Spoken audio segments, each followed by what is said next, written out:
Hola chicos, bienvenidos a una clase más del curso de Biología y el tema que vamos a ver el día de hoy es, vamos a continuar, ¿no? con la temática de célula, chicos. Entonces, la clase pasada, si mal no recuerdo, estábamos viendo citoplasma, ¿cierto?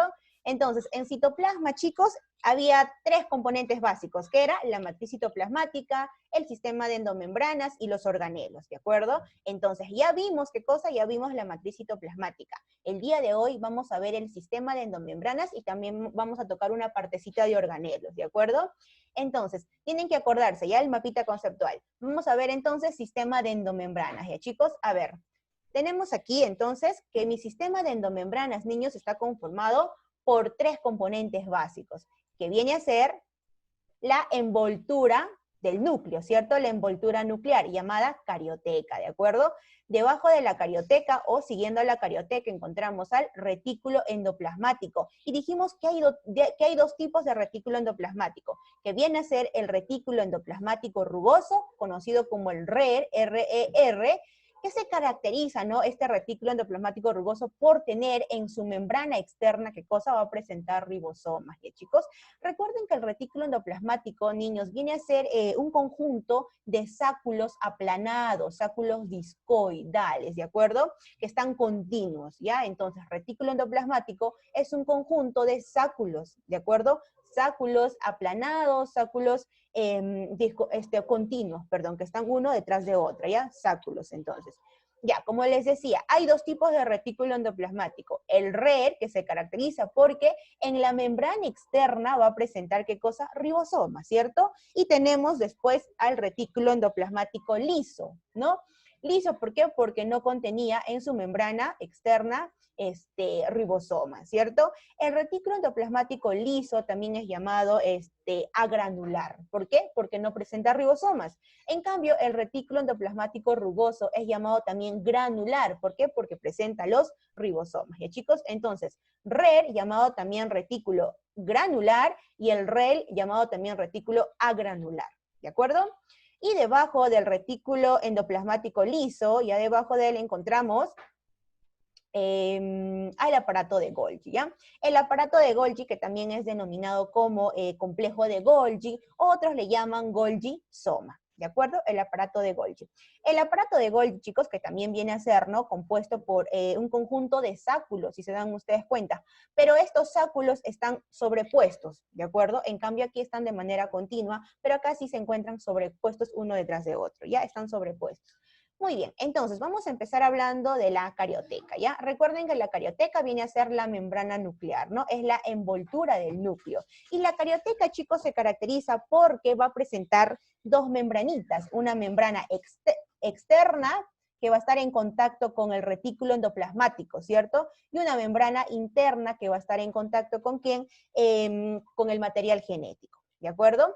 Ahora, entre estas dos membranas existen, ¿qué cosa? Existen poros, y eso se le llama, ¿no? Poros nucleares. Estos poros nucleares, chicos, me van a estar controlando, ¿no? Lo que tiene o lo que no tiene, ¿qué cosa? Que ingresar dentro del núcleo, ¿ya? Controla lo que sale y también controla lo que ingresa dentro del núcleo, ¿ya? Entonces, el núcleo presenta poros nucleares, ¿de acuerdo? Que están atravesando tanto la membrana externa y membrana interna de la envoltura nuclear, de la carioteca. ¿De acuerdo? Ahora nos vamos con el retículo endoplasmático. Vamos a hablar entonces primero del retículo endoplasmático granular, ¿no? Que vendría a ser el RER. Ya se caracteriza que tiene ribosomas en su membrana externa, ¿de acuerdo? Todo esto viene a ser la membrana externa del retículo endoplasmático. Y lo que está en el centro, eso viene a ser, ¿qué cosa? El lumen, ¿de acuerdo? ¿No? Viene a ser la cavidad, que viene a ser el lumen. ¿Y chicos, qué es lumen? Espacio. Ya viene a ser entonces el lumen del retículo endoplasmático, ¿ya? Tanto en el rugoso y también lo encontramos en el liso. Muy bien, entonces, como el retículo endoplasmático rugoso se caracteriza por presentar ribosomas, su principal función, ¿de qué va a ser? Va a ser de llevar a cabo, ¿qué cosa? La síntesis de proteínas, ¿cierto? Muy bien, esa es su principal función del retículo endoplasmático rugoso. ¿Qué otras funciones va a tener este RER? Se va a encargar también de iniciar la glucosilación. ¿Qué viene a ser, Miss, la glucosilación? viene a ser la formación de glucoproteínas, ¿de acuerdo? Pero dice que inicia aquí la glucosilación, inicia la formación de glucoproteínas. ¿Por qué digo que inicia? Porque esta glucosilación, este proceso se va a llevar, se va a finalizar en el aparato de Golgi, ¿ya? Entonces, acuérdense que inicia en el retículo endoplasmático rugoso, ¿de acuerdo? Ahora, chicos, como el retículo endoplasmático rugoso se encarga de sintetizar proteínas, este retículo endoplasmático rugoso es considerado como el centro de formación de la mayor parte de la membrana celular. ¿Por qué? Justamente como el retículo sintetiza proteínas y tú sabes que la membrana celular está formada en un mayor porcentaje de proteínas, vimos el 52%, ¿cierto? Después están los lípidos y le siguen al final los glúcidos. Justamente por eso, como el retículo endoplasmático rugoso forma proteínas, por lo tanto, este sitio es el centro de formación de la mayor parte de la membrana celular. ¿De acuerdo? Entonces, Miss, usted está diciendo que el RER se encarga de formar la membrana celular. Exacto. ¿De acuerdo? ¿Por qué? Porque me sintetiza proteínas. ¿Ya? Entonces, como sintetiza proteínas, el RER se encarga de formar la membrana celular. Y como las proteínas están en mayor porcentaje en la membrana celular, por lo tanto, es el centro de formación de la mayor parte de la membrana celular. ¿De acuerdo? Muy bien. Eso vendrían a ser las dos funciones que va a tener mi RER. Ahora bajamos y tenemos al retículo endoplasmático liso. Es cierto que el retículo endoplasmático liso no tiene, ¿qué cosa? No tiene ribosomas, ¿no? Pero, ¿qué cosa va a tener? Va a tener enzimas, ¿dónde? En la cavidad, en el lumen, ¿de acuerdo? El retículo endoplasmático liso es rico en enzimas en su cavidad, en su lumen. Y estas enzimas me van a participar para la formación de ¿qué? Formación o síntesis de lípidos, ¿ya chicos? L de lípidos, ¿ya? L de liso, L de lípidos. El RER se encarga de sintetizar lípidos, lípidos como que triglicéridos, colesterol, ¿de acuerdo? Fosfolípidos, aquí se van a formar, ¿no? Por lo tanto, el REL también me va a formar ¿qué cosa? Me forma la membrana celular, porque mi membrana celular está compuesta de proteínas, está compuesta de lípidos y de glúcidos, ¿no? Entonces, tanto el retículo endoplasmático, RER y REL se encargan de la formación de la membrana celular. ¿Ya, chicos? Muy bien. Otra función que va a tener mi REL es de llevar a cabo la desfosforilación de la glucosa. ¿Qué quiero decir con eso? Desfosforilación, o sea, quitar fósforo a la glucosa, ¿de acuerdo? Entonces, tenemos, por ejemplo, monosacáridos, chicos. Y acá tenemos monosacáridos, o sea, glucosas. Estas glucosas están, ¿qué cosa? Ciertas glucosas, ciertos monosacáridos están unidos a fósforo, ¿de acuerdo? Están unidos a fosfato. Entonces, este REL se encarga de ¿qué? De romper este fosfato con el monosacárido. ¿Y para qué yo quiero romper este fósforo de este monosacárido? ¿Para qué? Para tener libres, ¿qué cosa? Para tener monosacáridos libres y también para tener fosfatos libres, ¿ya? Entonces, eso viene a ser desfosforilación de la glucosa, es romper el fosfato que está unido aquí a monosacáridos para tener libres monosacáridos y para tener también fosfatos libres, ¿de acuerdo? ¿Cuál es otra función del REL? Va a ser la detoxificación celular. Entonces, mi retículo endoplasmático liso, chicos, se encarga de detoxificar la célula, de limpiar la célula. ¿Limpiarlo de qué? Detoxificarlo de qué? Por ejemplo, ¿no? De drogas, de alcohol, de fármacos, ¿de acuerdo? Entonces, ¿dónde va a ser más activo este REL? Va a ser más activo a nivel del pulmón, en las células de los neumocitos, ¿de acuerdo? Que se encargan de detoxificar la célula, de limpiar la célula. ¿De qué más? Va a ser activo también a nivel del hígado, en mis hepatocitos. Mi hígado se encarga de ¿qué? Se encarga de detoxificar a la célula del alcohol, de los fármacos, de algunas sustancias tóxicas, ¿de acuerdo? Entonces, esto vendría a ser una de sus principales funciones que va a tener mi retículo endoplasmático liso. ¿Dónde es más activo? A nivel del pulmón y a nivel del hígado, ¿de acuerdo? Ahora, otra función es que mi REL también tiene la función de almacenar calcio. ¿Dónde exactamente? En el miocito, ¿cierto? Les dije que el REL, a nivel del miocito, ¿cómo se llama? Retículo sarcoplásmico, ¿de acuerdo? Entonces, ese retículo sarcoplásmico se encarga de almacenar el calcio, ¿no? Que me regula el proceso de la contracción a nivel de los miocitos, ¿no? Y por último, también tenemos que el REL se encarga de la glucogenólisis. ¿Qué es glucogenólisis? Lisis, viene a ser ruptura, ¿no? ¿Qué va a romper? Me va a romper glucógeno. ¿Y para qué quiero romper glucógeno? Para tener ¿qué cosa? Para tener oligosacáridos, para tener disacáridos, para tener monosacáridos libres, ¿de acuerdo? Entonces, todas estas funciones es llevado a cabo por mi retículo endoplasmático liso. Ahora nos vamos con el aparato de Golgi, con nuestro Golgi-soma. Como les dije, el Golgi-soma, chicos, está formado por un conjunto de sáculos planos, aplanados también, que están sobrepuestos, uno encima de otro, ¿de acuerdo? Entonces, este aparato de Golgi, chicos, va a tener dos caras. Una cara llamada el Golgi-cis y otra cara el Golgi-trans. El Golgi-cis es una cara que está en contacto con ¿quién? Con el retículo endoplasmático liso. Y este Golgi-cis, chicos, es considerado una zona de formación. ¿Por qué? Porque el aparato de Golgi, esta cara, el Golgi-cis, me va a estar recibiendo todo lo que ha formado el retículo endoplasmático rugoso, el retículo endoplasmático liso. ¿Qué me está recibiendo? Proteínas, me está recibiendo lípidos, monosacáridos, disacáridos, ¿cierto? Entonces, el Golgi-cis, esta cara cis, es considerada una zona de formación porque me recibe todos los productos que está siendo formado por el retículo endoplasmático. ¿De acuerdo? Y recuerden que este Golgi-cis viene a ser una cara convexa, ¿de acuerdo? Es una cara convexa.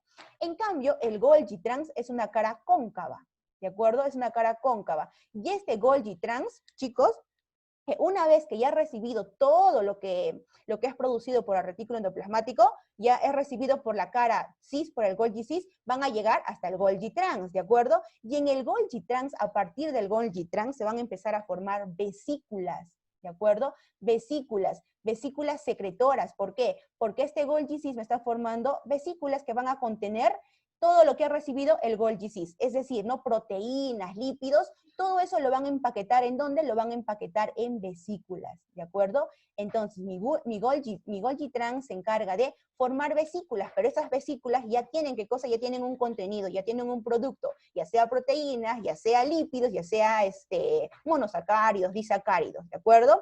Aparte que este Golgi-trans también, chicos, se encarga de ¿qué? Se encarga de agrupar productos. Por ejemplo, yo en una vesícula puedo incluir monosacáridos, puedo incluir proteínas, ¿no? Glucoproteínas, o sea, agrupar glucosa más proteínas. Puedo incluir lipoproteínas, o sea, proteínas más lípidos, ¿de acuerdo? Entonces, mi aparato de Golgi, ¿no? En general, digamos, ¿no? Que se encarga de ¿qué? Se encarga de hacer la secreción de vesículas, ¿de acuerdo? Pero estas vesículas ya tienen, ¿qué cosa? Ya tienen dentro de él un contenido, ¿ya? Pueden ser productos libres o productos asociados también, ¿ya? Entonces, mi Golgi-trans, chicos, es considerado una zona de maduración, porque aquí están formando, ¿qué cosa? Las vesículas secretoras, ¿de acuerdo? Entonces, a ver, vamos a hablar de forma general las funciones del aparato de Golgi. Su función es, la principal función es de llevar a cabo la secreción celular. ¿Por qué? Secreción celular. Porque me forma, ¿qué cosa? Vesículas secretoras. Y estas vesículas secretoras ya tienen un contenido dentro de ellas, ya sean proteínas, ya sean lípidos, o ya sean asociaciones de moléculas, ¿de acuerdo? Entonces, secreción celular es la principal función de mi aparato de Golgi. ¿Qué más? Se va también a caracterizar porque va a tener la función de originar a los lisosomas. ¿Cómo así? O sea, estas vesículas secretoras, chicos, si en su contenido dentro de ellas tienen enzimas, ¿de acuerdo? Tienen enzimas que van a llevar a cabo una degradación, se van a considerar como lisosomas. Eso quiere decir que mi aparato de Golgi va a estar originando a los lisosomas, ¿de acuerdo? Y los lisosomas, estas vesículas secretoras, recuerden que van a tener solamente una membrana, ¿de acuerdo? Tienen una membrana porque ellas son monomembranosas. Los lisosomas se originan a partir del aparato de Golgi, pero estos lisosomas van a tener una sola membrana, son monomembranosas, ¿de acuerdo? Entonces, en caso que mi vesícula secretora tenga enzimas dentro de ellas como producto, se va a llamar, ¿qué cosa? Lisosomas. Y los lisosomas se encargan de llevar a cabo la digestión celular, ¿de acuerdo? ¿De qué más? Este aparato de Golgi también va a originar al acrosoma espermático. El acrosoma espermático, chicos, viene a ser ¿qué cosa? Tenemos un espermatozoide, como su propio nombre dice, ¿no? Acrosoma espermático. Este acrosoma espermático va a estar, es una estructura que está, ¿qué cosa? Que está en la punta de la cabeza del espermatozoide, ¿de acuerdo? Y en esta cabeza del espermatozoide, este acrosoma espermático va a contener lisosomas, ¿de acuerdo? Tiene lisosomas. Y estos lisosomas en su interior tienen enzimas, ustedes ya saben. Entonces, este acrosoma espermático, ¿para qué es importante? Porque cuando el espermatozoide se encuentre con el ovocito secundario, este ovocito secundario está protegido por una zona por una zona radiada, ¿de acuerdo? Entonces, como está protegido esta zona radiada y el espermatozoide quiere introducirse dentro del ovocito, primero hay que cosa, hay que destruir toda esa zona radiada, ¿de acuerdo? ¿Y cómo lo destruye el espermatozoide? Lo destruye gracias a su acrosoma espermático, del cual va a liberar lisosomas que me contienen enzimas para poder degradar toda esta zona radiada que tiene, ¿qué cosa? Protegiéndolo al ovocito secundario para que se lleve a cabo el proceso de la fecundación, ¿de acuerdo? Entonces, acrosoma espermático también es originado gracias al aparato de Golgi. Otra función es que se encarga de la formación de la membrana celular y de la pared celular. ¿Por qué? Porque acuérdense que el aparato de Golgi recibe, ¿qué cosa? Recibe todo lo formado por el retículo endoplasmático y lo va a almacenar ¿en dónde? En vesículas secretoras. Entonces, a partir de vesículas secretoras, estas van a viajar hasta la membrana celular para su formación o ya sea para una reparación. ¿De acuerdo? En caso que se dañe la membrana celular, va a tener que ser reparada, ¿cierto? ¿Y cómo es reparada? Gracias a las vesículas secretoras que me está secretando el aparato de Golgi, y estas vesículas secretoras llegarán hasta la membrana para formarla o para repararla, para regenerarla. ¿De acuerdo? Entonces, acuérdense que estas vesículas secretoras contienen proteínas, otras contienen lípidos, contienen glúcidos, ¿ya? Y también se encarga de formar la pared celular, ¿no? En caso de las células vegetales, ¿de acuerdo? ¿Por qué? Porque el aparato de Golgi también, chicos, en caso de una célula vegetal, se encarga de formar, de sintetizar hemicelulosa, la celulosa, los compuestos de pectina también, ¿de acuerdo? Seguimos. También se encarga de la síntesis de polisacáridos, ya les dije, ¿no? De glúcidos, justamente, ¿ya? Después tenemos que se encarga de la síntesis de glucoproteínas. ¿Qué cosa te dije que era la síntesis de glucoproteínas? Venía a ser la glucosilación, ¿te acuerdas, no? Glucosilación era la formación de glucoproteínas, síntesis de glucoproteínas. ¿Dónde se iniciaba? Se iniciaba en el retículo endoplasmático rugoso. ¿Y dónde finaliza? Finaliza en el aparato de Golgi, ¿de acuerdo? Si a ti te preguntan así de manera general, ¿dónde se lleva a cabo la síntesis de glucoproteínas o dónde se lleva a cabo el proceso de la glucosilación? De frente vas a marcar aparato de Golgi, ¿de acuerdo? Pero si son más específicos y te dicen dónde se da el inicio de la glucosilación, ahí sí marcarás retículo endoplasmático rugoso. Pero si no te dicen dónde se inicia o dónde finaliza, de frente vas a marcar aparato de Golgi, ¿de acuerdo? Y en caso que no haya aparato de Golgi, pues marcarás como segunda opción retículo endoplasmático rugoso, ¿ya? Entonces, la glucosilación es el proceso que se lleva a cabo en el aparato de Golgi. Chicos, principalmente, ¿qué cosa? Es la finalización, el final de la glucosilación, ¿ya? Eso ya lo sabes. Muy bien, entonces, chicos, ahí tendríamos nuestro sistema de endomembranas, ¿no? Formado por 3 estructuras básicas: carioteca, retículo endoplasmático y el aparato de Golgi. Muy bien, ahora nos pasamos ya a ver qué cosa, organelos, ¿de acuerdo? Entonces quiero que te acuerdes el mapita conceptual que hemos visto de organelos. Los organelos, como ya sabes, pueden ser qué cosa, pueden estar formadas por membrana o hay organelos que no poseen membrana, ¿cierto? Los no membranosos, denominados también organoides, ¿no? Entonces, los membranosos, chicos, que a la vez pueden estar formados por 2 membranas o que pueden estar formadas por solamente una membrana, ¿no? Los monomembranosos. Recuerda que en los bimembranosos tenemos 2 organelos que vienen a ser las mitocondrias y los plastidios, o llamados también plastos, ¿de acuerdo? Y en los monomembranosos que tienen una sola membrana están las vacuolas y los citosomas. ¿Qué eran los citosomas? Eran vesículas que en su interior contenían enzimas, recuérdalo, ¿ya? Los citosomas, ¿no? Como por ejemplo, lisosomas, peroxisomas, glioxisomas, ¿ya? Después tenemos por aquí a los no membranosos, que son los organoides. ¿A quién tenemos? A los ribosomas, a los centriolos o centrosomas, al casquete polar y a los cilios y flagelos. ¿Ya? Entonces, el día de hoy, chicos, vamos a hablar sobre los organelos membranosos, pero que tienen, ¿qué cosa? Doble membrana, de los organelos bimembranosos. Ya vamos a empezar entonces. Entonces, chicos, organelos bimembranosos, perdón. En los organelos bimembranosos tenemos primero, ¿a quién? A las mitocondrias, ¿de acuerdo? Las mitocondrias, chicos, que son organelos con 2 membranas, ¿cierto? Y son consideradas semiautónomas. ¿Por qué? ¿Por qué semiautónomas?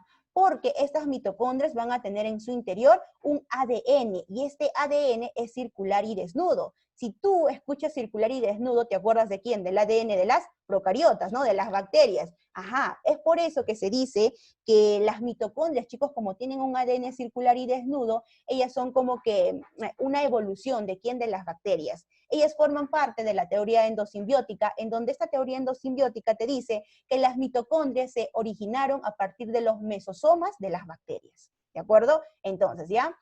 Acuérdate que este ADN es igual al de las procariotas. Es por eso que apoyan la teoría endosimbiótica, en donde esta teoría te dice que las mitocondrias se originan a partir de los mesosomas de las bacterias, ¿ya? Entonces, como tienen su ADN, son semiautónomas, es decir, que las mitocondrias por ellas solitas pueden hacer qué cosa, pueden duplicarse. No necesitan exactamente que la célula empiece a dividirse, sino que por sí solas ellas pueden empezar a duplicarse, ¿ya? Porque tienen un ADN dentro de su coloide. Ya lo vamos a ver ahorita. Entonces, ¿cuál va a ser la función que va a llevar a cabo mi mitocondria? Es de la respiración celular aeróbica, ¿no? Ya les he mencionado siempre. Esta respiración celular aeróbica, chicos, también es conocida como el catabolismo aeróbico de la glucosa. Si yo digo catabolismo, ¿qué es catabolismo? Lisis, ¿de cierto? Destrucción, ruptura. Catabolismo aeróbico ¿de quién? De la glucosa. ¿A quién se va a romper? A la glucosa. Se va a degradar a la glucosa. ¿Por qué aeróbica? Porque esta degradación de la glucosa se va a hacer en presencia del oxígeno, ¿de acuerdo? Entonces, a la glucosa se le va a degradar en presencia de oxígeno. Eso viene a ser mi respiración celular aeróbica, ¿ya, chicos? Entonces, miren, aquí tenemos a nuestra mitocondria, ¿ya? Esta mitocondria, como es bimembranosa, va a tener, ¿qué cosa? Va a tener dos membranas, ¿cierto? Doble membrana. Entonces, la membrana que está más hacia la superficie viene a ser la membrana externa, ¿de acuerdo? Esta membrana externa, chicos, se caracteriza porque va a estar formada por dos tipos de proteínas, ¿de acuerdo? Tenemos unas proteínas llamadas porinas, como su propio nombre dice, estas porinas están formando una especie de poros a nivel de la membrana externa, ¿ya? Y como forman una especie de poros, me están también, ¿qué cosa? Me están controlando, ¿no? Quién puede entrar a la mitocondria y quién puede salir, o quién no puede entrar y quién no puede salir. ¿Ya? Entonces tenemos aquí proteínas en una especie de porinas, ¿ya? Forman canales acuosos, ¿de acuerdo? Canales acuosos, porinas. Después tenemos otras proteínas que son un tipo de enzimas, y estas enzimas se van a encargar de la oxidación de los ácidos grasos, ¿ya, chicos? En conclusión, mi membrana externa va a tener la función de ser una barrera semipermeable selectiva. ¿Por qué digo semipermeable? No, porque es limitado, porque me va a controlar, ¿qué cosa? El ingreso y salida de ciertas sustancias, ¿ya? Acuérdense que aquí están los canales acuosos, que son las porinas, ¿ya? Son poros que hay a nivel de mi membrana externa. Debajo de la membrana externa voy a tener, ¿qué cosa? Voy a tener una membrana interna, ¿cierto? Si ustedes se acuerdan en la clase de lípidos, exactamente de fosfolípidos, habíamos visto que la membrana interna que está formando a la mitocondria, acuérdense que esta membrana son fosfolípidos, ¿no? Bicapa de fosfolípidos, ¿no? Doble capa de fosfolípidos. Entonces, esta doble capa de fosfolípidos, chicos, está formado exactamente por quién. Están formados por las cardiolipinas. Si se acuerdan el tema de fosfolípidos, dijimos que las cardiolipinas es un tipo de fosfolípidos que está presente dentro de la membrana interna ¿de quién? De las mitocondrias. ¿Ya? Ahora, si se dan cuenta, esta membrana interna hace repliegues hacia adentro, hace invaginaciones, ¿de acuerdo?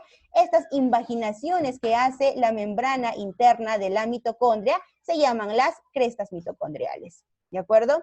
Ahora, estas crestas mitocondriales, chicos, van a tener proteínas también dentro de esta cresta. Van a haber proteínas que me están haciendo, ¿qué cosa? Me están llevando a cabo el transporte de electrones. ¿De acuerdo? El transporte de electrones, que son parte todo de la respiración celular aeróbica, de ese proceso, ¿ya? Transporte de electrones. Ya cuando veamos respiración celular aeróbica, ese proceso, ahí lo vamos a hablar a más detalle.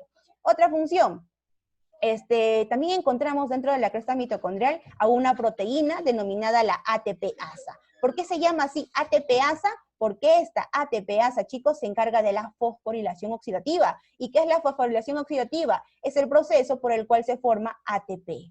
Ah, ¿te acuerdas, no? Que la mitocondria se encargaba de formar ATPs. ¿Por qué? Porque a nivel de las crestas mitocondriales, ¿qué cosa? Tiene una proteína, un complejo llamado ATPasa, que se encarga ¿de qué? Que se encarga de la formación de ATP, de adenosin trifosfato, ¿de acuerdo? A ese proceso de formar ATP, ¿cómo se denomina? Se denomina fosforilación oxidativa, ¿de acuerdo? Entonces, eso vendrían a ser las crestas mitocondriales, ¿ya chicos?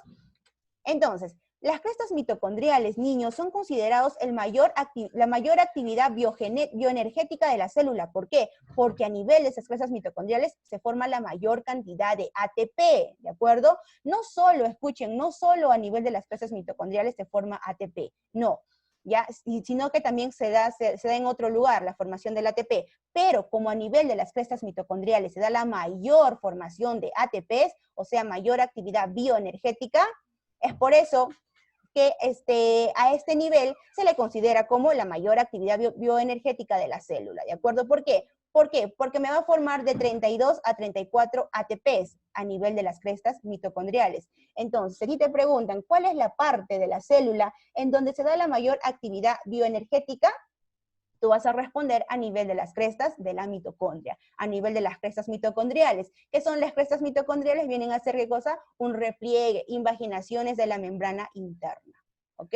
Entonces, es por eso que las crestas mitocondriales son consideradas la mayor actividad bioenergética ¿de quién? De la célula, porque se forman de 32 a 34 ATPs, ¿ya? Estoy diciendo que a nivel de la mitocondria no es el único lugar donde se forma el ATP, ¿ya? No es el único lugar. También se forma a nivel del citoplasma, de ese coloide, de esa matriz citoplasmática, ¿ya? A nivel del coloide también se forman ATPs, pero en menor cantidad. Ya lo vamos a ver, ¿ya? Entonces, la mayor cantidad de ATP, ¿dónde se forman? A nivel de las crestas mitocondriales. Ahora, debajo de las crestas mitocondriales, es decir, debajo de la membrana interna, pueden ver todo este fluido que hay aquí, este coloide, ¿de acuerdo? Este coloide que presenta también mi mitocondria se denomina matriz mitocondrial, ¿de acuerdo? O llamado también mitosol o matriz mitocondrial. Como es un coloide, ¿no? ¿Qué va a estar presentando? Va a presentar agua, aquí se van a encontrar las enzimas, aquí se encuentra el ADN, que ya sabes que es circular y desnudo. Se encuentran proteínas y también se encuentran ribosomas, ojo, ¿ya? Entonces, dentro de mi mitosol, dentro de la matriz mitocondrial, también encontramos ribosomas, pero que van a tener una medida de 55 esberves, ¿no? Son pequeñitas, ¿de acuerdo? Ahora, el mitosol, chicos, ¿para qué es importante este mitosol? ¿Qué cosa se va a dar aquí? Este va a ser lugar para llevarse a cabo el ciclo de Krebs, ¿de acuerdo? Este ciclo de Krebs que forma parte de ¿quién, no? De la respiración celular aeróbica. Y en este ciclo de Krebs, escuchen, se van a formar moléculas que próximamente se van a convertir en moléculas energéticas. O sea, en el ciclo de Krebs se forman moléculas que próximamente se van a ir a formar, ¿qué cosa? Van a ir a formar ATP a partir de ellas, ¿de acuerdo? A partir de ellas, o sea, a nivel de las crestas mitocondriales, ¿ya? Entonces, el ciclo de Krebs, ahí me forman moléculas. Estas moléculas van a dar origen próximamente ¿a quién? Van a dar origen a ATPs. Gracias a qué enzima? A la ATP-asa, ¿ya chicos? Entonces, aquí lo estamos viendo de manera general, la respiración celular aeróbica. Ya más detalle lo vamos a ver en las próximas clases, ¿ya? Ahora, el mitosol también, aquí se va a llevar a cabo la formación de los ácidos grasos no esenciales, es decir, ácidos grasos que nuestro cuerpo sí lo puede sintetizar, ¿de acuerdo? Entonces, ácidos grasos no esenciales, se lleva a cabo su formación a nivel del mitosol, a nivel de la matriz mitocondrial. ¿Chicos? Entonces, después tenemos, miren, entre la membrana interna y la membrana externa tenemos un espacio. ¿Se han dado cuenta? Este espacio viene a ser, ¿qué cosa? Viene a ser la cámara externa. Esta cámara externa se va a caracterizar porque va a ser la zona que va a adquirir mayor acidez en el proceso de la respiración celular aeróbica. ¿Por qué? Porque aquí van a caer, ¿qué cosa? Van a caer hidrógenos cuando se esté llevando a cabo el transporte de electrones. Ahorita quizás no lo entiendan mucho, pero solamente quiero que sepan que la cámara externa es la zona que adquiere mayor acidez en el proceso de la respiración celular aeróbica, porque esta cámara externa se concentra con hidrogeniones, ¿de acuerdo?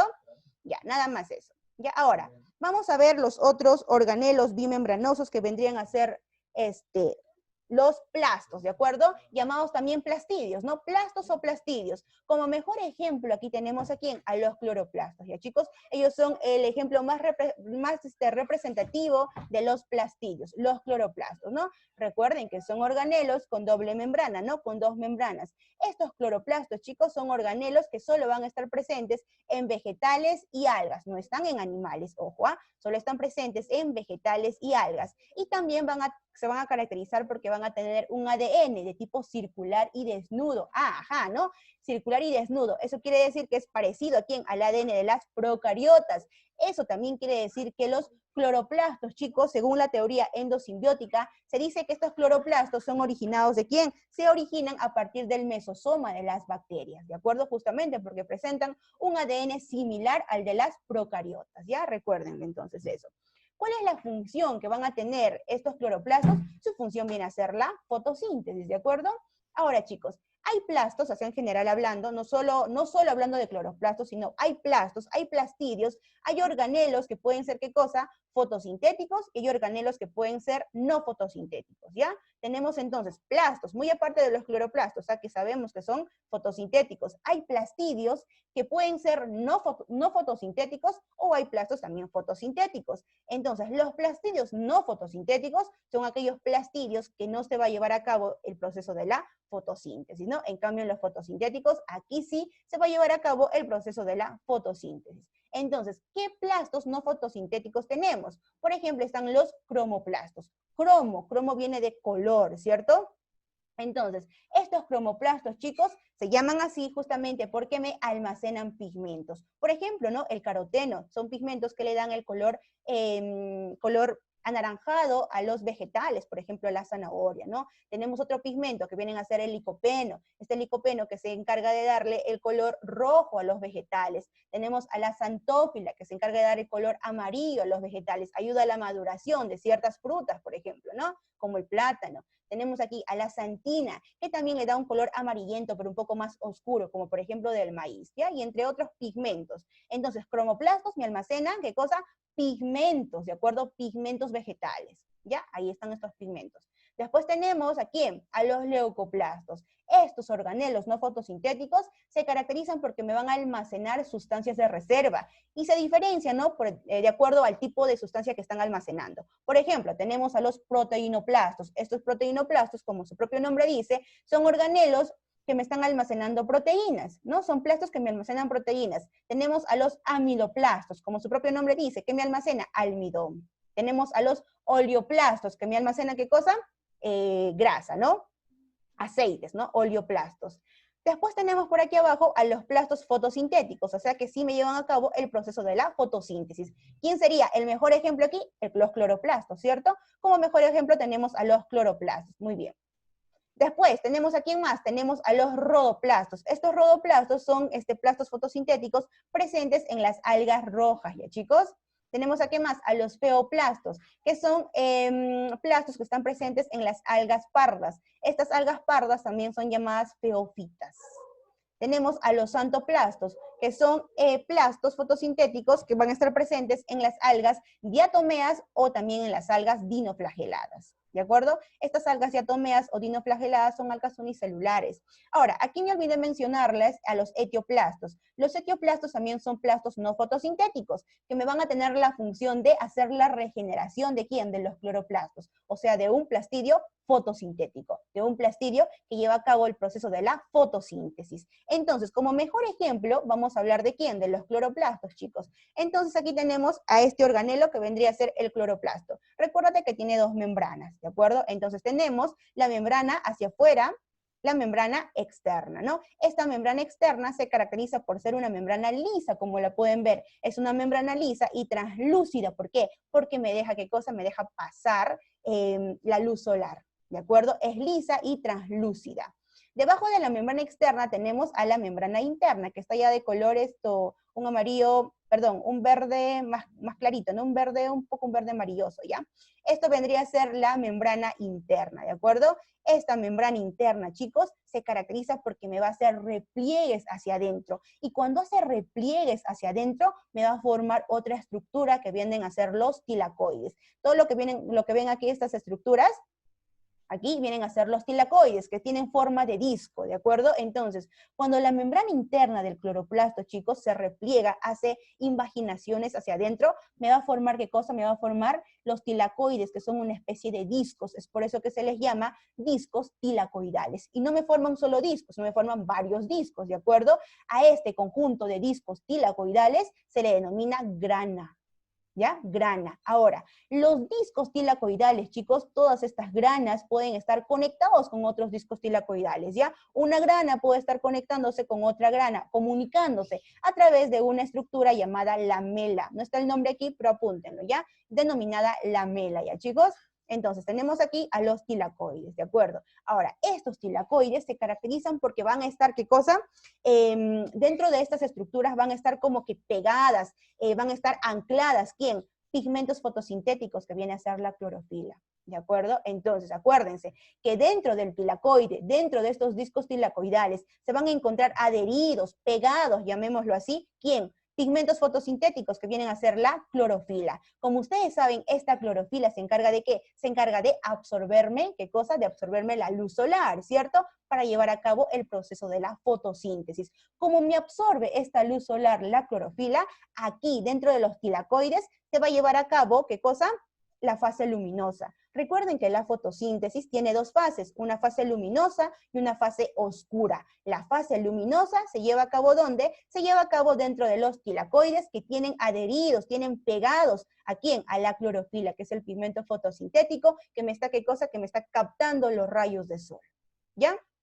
Ahora, miren, alrededor de todos estos tilacoides, chicos, encontramos como un tipo de coloide, un tipo de fluido también, ¿de acuerdo? Este fluido, este coloide, viene a ser, ¿qué cosa? Viene a ser el estroma, ¿ya? Entonces, como es un fluido, ¿qué vamos a encontrar, no? Es un fluido que va a estar presente enzimas, están presentes glúcidos y está presente el ADN. Recuerden que este ADN es circular y desnudo, parecido al de las procariotas, ¿de acuerdo? Entonces, si mi cloroplasto, perdón, tiene también ADN, ¿es capaz de qué? Es capaz de replicarse por sí solo, ¿no? Hacer duplicación de estos organelos, ¿de acuerdo? Entonces, chicos, el estroma, ¿por qué es importante? ¿Para qué? Porque aquí en este estroma se va a llevar a cabo, ¿qué cosa? La fase oscura de la fotosíntesis, ¿ya? Entonces, tienes que saber que la fase oscura se da, ¿qué cosa? A nivel del estroma del cloroplasto. Y la fase luminosa se lleva a cabo a nivel de los tilacoides, porque aquí tienen, ¿qué cosa? Adheridos, pegados a los pigmentos fotosintéticos, que vendría a ser la clorofila, ¿ya, chicos? Entonces, eso vendría a ser todo, toda la clase del día de hoy, y en la siguiente vamos a completar con el tema de organelos, ¿de acuerdo?